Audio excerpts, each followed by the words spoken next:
Hi, and welcome to this episode of the Inside Lectures. My name is Laura Leonardo, and I am the director of the Faculty Research Training Program in Newcastle University in the Faculty of Humanities and Social Sciences. It is my absolute pleasure and privilege tonight to introduce two very promising young researchers who have worked for their PhD in our faculty and who will entertain you in the next hour or so with some very interesting and thought-provoking lectures. We start with Jack Hepworth and a talk titled Ireland's Border Before and After Brexit. And Jack will take us through one of the most complex political points that have come up in recent history, foraying into all sorts of information from political, geographical, but also cultural. So we're definitely in for a treat. And once Jack has finished, it will be the turn of Nappy Price, a student who has recently completed a PhD in creative practice here at the university. And he's going to take us through a very fascinating trip at the discovery of the Pittman painters. So his talk is titled Repainting the Pittman, the Ashington Group, and you will also get the opportunity of appreciating some of his original creation that were part of his PhD program. So two vastly different presentations, both incredibly interesting and delivered, I must say, quite magistrally. These two young researchers have really made us proud. So if you want to know what twine and marigold have to do with Brexit, and if you are wondering how was it that Ashington ended up in a museum, then please listen on, and we will see you later for a live question and answer. Thank you.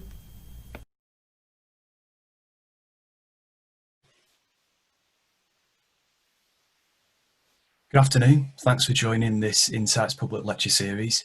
And just to introduce myself, my name is Jack Hepworth. I'm currently a temporary lecturer in Irish history at Newcastle University. And last year I completed a PhD in history at Newcastle, looking at the internal dynamics of Irish republicanism since 1968. I want to talk this afternoon about the Irish border, which we've heard a lot about over the last few years since the Brexit vote. I want to offer some historical perspectives on how we might think about not only the border, but the peace process and Northern Ireland more broadly. In Britain, the Brexit vote of June 2016 renewed interest in the land border which separates Northern Ireland as part of the UK from the Republic of Ireland. For the first time in many years, the Irish border was on the political agenda. On both sides of the Brexit debate, in the acrimonious months and years that followed June 2016, the border quickly became a political football. With the Republic of Ireland as an EU member state, many Remain supporters forecast renewed conflict in Ireland. Broadsheet newspapers juxtaposed photographs of bucolic Irish landscapes against prophecies of a remilitarised border. And in this narrative, the Good Friday Agreement, which largely ended the Northern Ireland conflict, was routinely invoked as sacrosanct. Any breach of that agreement, the argument ran, would reverse 20 years of supposed progress in Ireland. Now, these fears weren't entirely without foundation, because so-called dissident Republicans continually hold that fundamentally the border was and is an illegal British imposed partition. In Ireland, renewed interest in the border and memories of the difficult past stirred many emotions. But happily, humour was not completely absent. In 2018, Seamus O'Rourke, a poet from the border county of Leitrim, went viral, and I'd just like to share with you some of Seamus O'Rourke's work.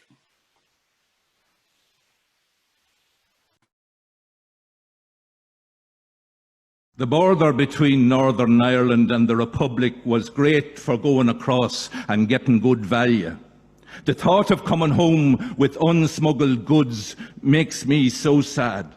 You can call Amazon and IKEA, but they have no idea how good it feels to get cheap toilet rolls from Northern Ireland, or wine, or bale twine, or Christmas decorations. You could fill the Mazda with stuff from Asda for £5, and now it's no cheaper. So we must dig deeper if we're going to continue smuggling. We in Leitrim enjoy a good, tough embargo, because then we don't have far to go to break the law. We grew up smuggling sugar and butter and heating oil. Well, you have to be cheating somebody. There's no comedy in shopping at Tesco.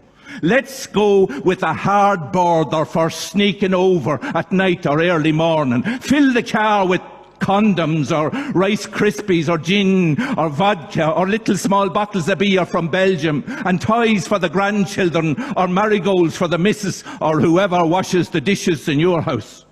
Theresa May won no hay the year with this whole border issue.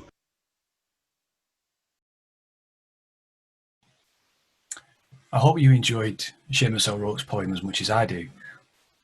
His brilliant lyricism found much needed humour in a Brexit process that was characterised chiefly by polarisation, delay and monotony. This irreverent poem worked by playing off two seemingly contradictory positions on the border. On the one hand, there was the border community that was alarmed by repeated forecasts that Brexit would rewind Irish history by 50 years into nightmarish conflict. On the other hand, it was the mischievous subaltern celebration of smuggling, the fun of which had been lost when the border was demilitarised during the peace process.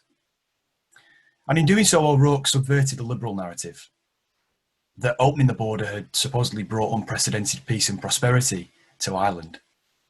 Instead, he harked back to the good old, yet bad old days, when the border was policed by armed security forces, dotted by imposing watchtowers, and was routinely a site of everyday fear and violence.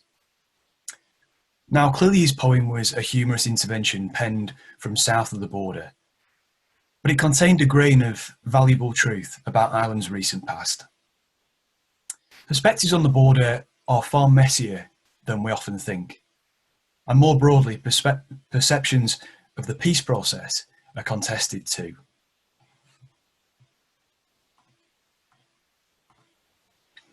Some 20 years separated the Good Friday Agreement of '98 from the Brexit process, and the course of progress in that time ebbed and flowed in Northern Ireland. Good Friday was more of a waymarker on a political journey rather than a destination per se. Portrayals of the Good Friday Agreement as a balancing act which preserves peace in Northern Ireland neglect the key dynamic of the peace process, which is that it is in fact a process, an ongoing process. In Northern Ireland, the degree of concern among security forces and the general populace that a hard border could instantly renew conflict suggested that there was mounting public disillusionment with the North's political institutions. These fears reflected the perceptions of the limitations of the peace process by 2016 and the shortcomings as well of a power-sharing devolved assembly. These limitations and the social problems that they've bequeathed in Northern Ireland command attention, and I particularly on this commend the work of Amanda Hull, Sean Byers, and I'll put some links up to their work later. Let's turn first of all to the question of the economics of the North. We're probably more familiar with the Republic of Ireland's economic journey from unprecedented economic growth in the so-called Celtic Tiger of the 90s, the bankers' bailout and the austerity of 2008 and afterwards. But in contrast, we probably don't know quite as much about the economics of Northern Ireland in Britain. They've rarely been subjected to the same scrutiny this side of the Irish Sea as what they have in the North itself. And detailed analysis of Northern Ireland's economy tells a troubling story. In January of 2014, Oxfam reported that some 22% of people in Northern Ireland were living in poverty and 25% earned below the living wage. After 2010, austerity hit Northern Ireland's economy especially hard. The region depended disproportionately upon public spending for 62.2% of its economic output. And in line with real wage freezes across Europe, Northern Ireland's workforce saw its share of the region's income fall from nearly 60% in 98 to 53.7% by 2016. Now, of course, it's true to say that growing public frustration with the economic experience of austerity was by no means unique to Northern Ireland. People in Britain and across much of Europe shared similar experiences. But what was more distinct to Northern Ireland was the festering sense that political breakdown was underway. A sense of the failure of the power sharing arrangements which had been so celebrated a decade earlier. Probably the high point of the Northern Ireland peace process from a diplomatic standpoint came with the institution in 2007 of a power sharing government at Stormont. But by January of 2017, 10 years on, after years of growing acrimony at Stormont, Sinn Féin's northern leader, Martin McGuinness, announced that his party would leave the Assembly in protest. Ostensibly, this was about the Unionist bungled assignment of public funds for a renewable energy scheme. But in reality, it was about a broader sense of breakdown in the mechanics of the power sharing government. It would be 3 years until Stormont would sit again. Against this backdrop of Brexit and 3 years of inactivity at Stormont, community activists in Northern Ireland asked where had the promised peace dividend gone. The socio-economic spoils of the peace seemed conspicuous by their absence by the late 2010s. More than 100,000 children in Northern Ireland were living in poverty, and in a harrowing illustration of the mental health crisis in so-called post-conflict Northern Ireland, more people have now died by suicide since 1998 than were killed during 3 decades of conflict before that. A major part of the peace process was a commitment to reduce the residential segregation of Unionists and Nationalists. But the stagnation of that process was evident in the endurance of community polarisation into the 2010s. Working class housing did not desegregate at the rate of middle class housing. And in fact, recent surveys suggest that so-called peace walls are now wanted as much as they ever were in the interface communities across the north. In 2013, the then First Minister and Deputy First Minister, Peter Robinson and Martin McGuinness, had unveiled an ambitious 10-year plan to remove all of Northern Ireland's peace walls by 2023. But 3/4 of the way through that process, only a few walls have gone, and there are still more than 60 interface barriers in the north. In fact, since the Good Friday Agreement was signed, several new barriers have been erected. Additionally, in April of 2019, a spike in resurgent dissident Republican activity with police raids and rioting in Derry City culminated in the so-called new IRA's killing of young journalist Lyra McKee. A member of the ceasefire generation herself, McKee's tragic death reaffirmed a sense that the promise of 1998 had given way to a new political crisis, a crisis which gave renewed succour to militant organisations. I realise I'm probably in danger here of striking an unremittingly downcast note. In mitigation, shortly before COVID-19 appeared in Europe, there were some signs of political renewal in the north. After 3 years of Punch and Judy politics and antagonism, the major power-sharing parties, the DUP and Sinn Féin, having been chastised by voters in last December's general election, went back to Stormont.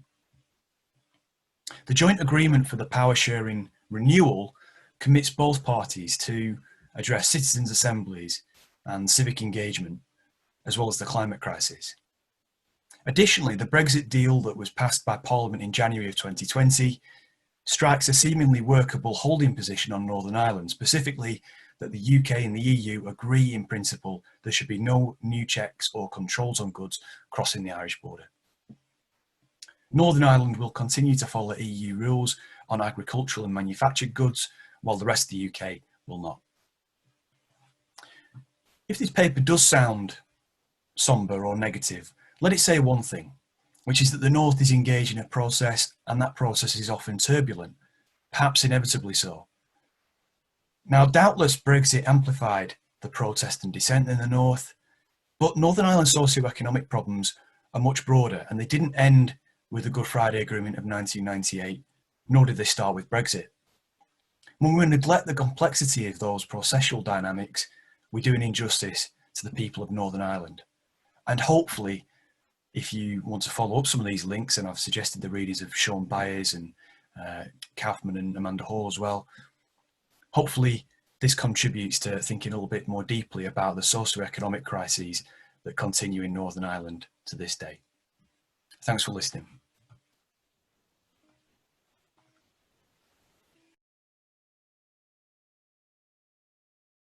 Hello, and thank you for taking time to attend this talk. My name is Dr. Nappy Price. I'm a painter based here in the Northeast, and I'm going to give you a brief introduction into my research into the Ashington Group. This was part of an AHRC-funded collaborative doctoral award, PhD, with Newcastle University in collaboration with Woodhorn Museum, and was an opportunity to consider a largely heritage-based collection from an artistic perspective. For anyone who isn't aware of the Ashington Group, they were a group of mine workers from in and around Ashington, Northumberland, the one-time biggest mining village in Europe, who joined a Workers' Educational Association course on art appreciation in October 1934. This was taught by Robert Lyon from King's College, Newcastle, which is now Newcastle University. And soon after the classes began, it was decided that they would learn more about art appreciation by actually making paintings themselves, an approach Lyon termed seeing by doing. Rather than learning art history, they learned painting practice, and rather than painting Athens and Rome, they painted Ashington and Cole.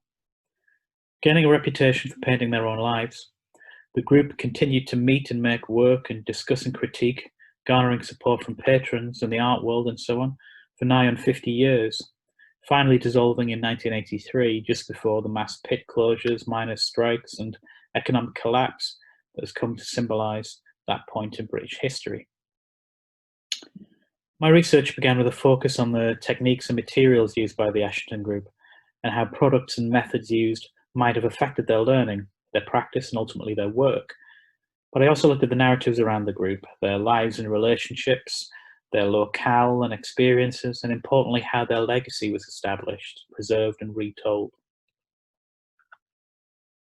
A collection of the group's work is on permanent display at Woodhorn Museum in Ashington, a site which also houses the Northumberland Archives, and I work closely with the institution as part of the collaborative PhD. Many people are aware of the group's existence because of a famous play, The Pittman Painters by Lee Hall. Hall's play has highlighted the story for a new generation, and since becoming a smash hit stage show, has really told and sold that story across the world. It is undoubtedly the most well-known, the most popular reference to the Ashington Group for the general public, and perhaps understandably, for a comedic drama, the play was a simplified caricature of the men's lives and the group's history.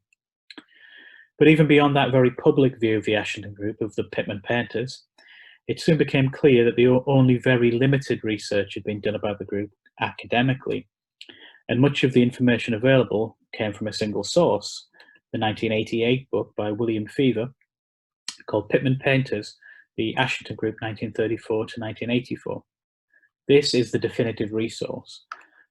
Fever worked closely with Oliver Kilburn, who was the last surviving founding member of the group, and the book offers a fascinating, well-written, well-illustrated personal account of the group's history. But what I found interesting is that singularity of the group's history. This is the sole source of information, and the limitations of depending on this single text, derived as it was from a very personal account of mainly one man's recollection of events of the full group's 50-year history. And often when I read other sources, other articles and so on, I found that they repeated and reiterated Fever's text without necessarily bringing new insight. I knew that the group had a changing membership over its lifetime, so it struck me as odd that of all the different people, there would only be one history, one narrative, one collection, and one legacy. So I decided to take a different approach. I'm a painter. I teach about paint, I talk about paint, and I think about paint. It was natural for me to use this to understand the Ashington Group by considering how they painted, how they learnt about painting, how they talked about painting, and how they thought about painting. And as a painter, I use certain materials for very specific reasons: how they feel, how they respond, how they interact, how they drip, how they dry. And I felt that some accounts of how the Ashington Group learned to paint seemed to be quite odd from a painter's perspective, and put the students at a disadvantage from a developmental perspective, using materials that a seasoned professional might struggle with emulsion and boards. But then other work in the collection showed a very professional handling of paint, and indeed professional quality art materials. I looked more closely at the materials they used. I visited paint factory archives. I looked at their tools, I looked at their surfaces and setup, and took a much closer look at the paintings from a structural perspective in order to learn more about their painting processes. A lot of the group's early work was determined by material factors. For example, they painted on certain size boards so that these could be easily carried to and from home. But they didn't just use what was to hand. They invested in good quality paints and kept neat records of their supplies. The paint supplies of one member, John Dobson, is held in the Northumberland archives, and shown here it shows as professional a painting kit as you'd find in many professional studios. Alongside this material analysis, I also wanted to understand more about the teaching process and to find out more about their tutor, Robert Lyon. For anyone who might have tried to fix their plumbing using YouTube lately, the learning by doing approach might seem a relatively obvious way to learn. But the educational norms at the time focused much more on lectures, theories, and essays, which Lyon referred to as the contemplative method. More progressive theories of practical art education were only reasonably recently coming through. Thinkers such as Herbert Reed and Marion Richardson were working in the field, and Lyon's approach offered a really particular example of a new educational position. Generally, new models focused on children's learning as active and adult learning as passive. But Lyon and the men took an active, inquisitive, respectful, but open approach to learning about practical art together as a group, and that was novel to this northeast Pitt village in the 1930s. My research into Robert Lyon was perhaps one of the most rewarding aspects of the doctorate on a personal level. I felt that Lyon had been portrayed as quite a pompous figure, unable to communicate with the men in the group, characterized with an air of superiority compared to his working class hero counterparts, and in general quite detached or even snooty. My research into Lyon's role had two main outcomes. Firstly, I managed to trace and then digitize Lyon's original 1942 MA thesis, written about his recent experiences teaching the Ashington Group, which is a valuable contemporaneous account. The thesis has been thought to be lost years ago, but I was able to track it down in Le Mans, and I spent a week documenting the object there. Secondly, and very importantly, the process allowed me to make contact with Lyon's family. I was able to find out more about his personal history and character, and to get a real sense of the individual. The mischaracterization of Lyon over the years had caused distress to his family, and my research enabled us to address some of the mistakes about his public portrayal, and attribute some more respect to him both as a humanitarian and as a teacher. Bearing in mind that this was a practice-led PhD, I also spent a lot of time in my own studio. After doing so much research into the material and structural processes evident in the permanent collection at Woodhorn, I wanted to apply some of Lyon's seeing by doing approach to the research, but from a perspective of a professional artist. At first, I went through various experimental processes, trying different painting supplies, different methods of application, different tools, trying to make new paintings using the group's methods and materials. What I experienced at that stage was a fundamental conflict between how I wanted to paint myself as an experienced 21st century artist and how I was trying to paint using another 20th century artist methods. I hit the same initial problem that the Ashington Group did, like trying to paint a fresco with house paint. But as I adapted my methods, I found a balance and ultimately created an exhibition called the Ashington Paintings, a large new body of work that was both directly informed by my research and fit genuinely within my wider ongoing artistic practice. Unlike my previous work, these pieces were smaller, more like the Ashington Group work that could be carried under an arm to meetings. They were on board rather than canvas, and they focused on a geography that the group would have been very familiar with, their hometown, but after that town had changed fundamentally and drastically. A key visual difference between my work, in keeping with my wider practice, and that of the Ashington Group, is the issue of human presence. My work never explicitly features depictions of people, only the traces left behind by them, buildings, events, stories. The sites for these paintings were variously locations of pits around Ashington or pathways between the homes and workplaces of the individual members, their walk to work. On the one hand, this serves as a metaphorical comment on the Ashington Group itself and the industry of the area. The original purpose of the towns and villages depicted, mining and housing mine workers, is gone, but there's still life there, there's still traces. On the other hand, as apparently concerned, the Ashington paintings respond to the flaws and disadvantages of the original construction and methodologies of the Ashington Group works. The paintings apply the group's motivations, concerns, and subject matter, but with a more sound model of painting practice and with professional artistic expertise. The subject was in some ways something they knew and in some ways something they didn't. And similarly, the process of painting these scenes was something both familiar and unfamiliar. An important aspect of any exhibition is its reception and how viewers interpret the work, how people do or don't make associations between the impetus for the work, the themes and the influences and so on, and the outcome, the paintings themselves.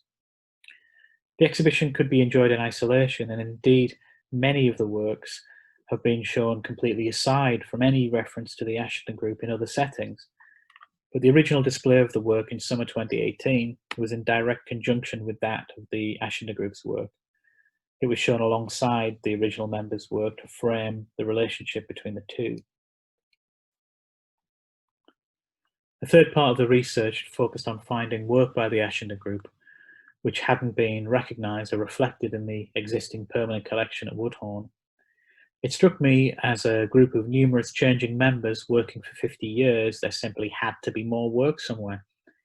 I wanted to see what existed, what more it might tell us about the history of the group, and broader understanding of their work beyond the examples held only in the permanent collection. I put a call out in the media, and over time I managed to find more and more pieces from all across the country of paintings and sculptures. The Pittman painters did more than just paint, by members of the group underrepresented in the collection, and other paintings that were perhaps already known about, but were not publicly available to view, such as the Bedlington Terrier in the screen there. Some works were already part of group exhibitions in the early days, and they had been sold or gifted privately before ever being displayed in some cases.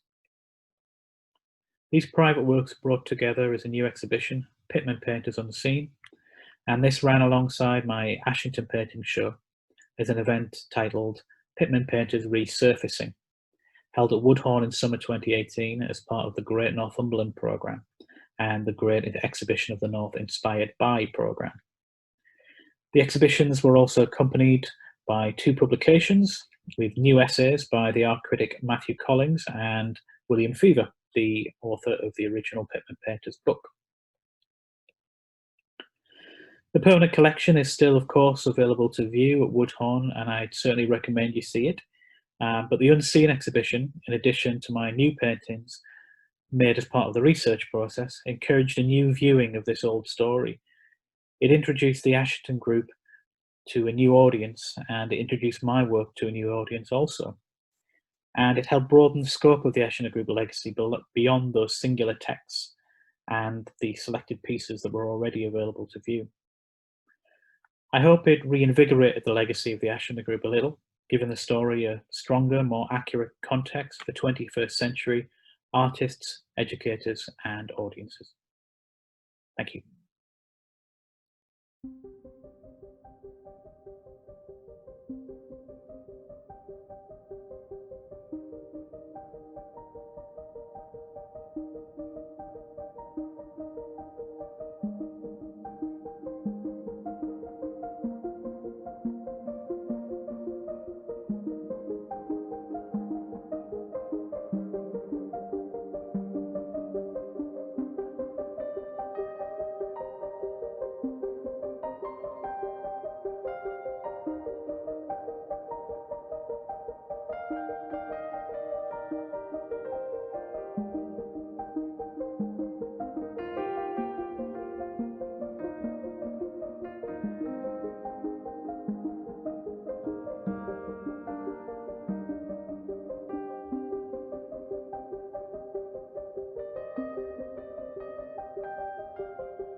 you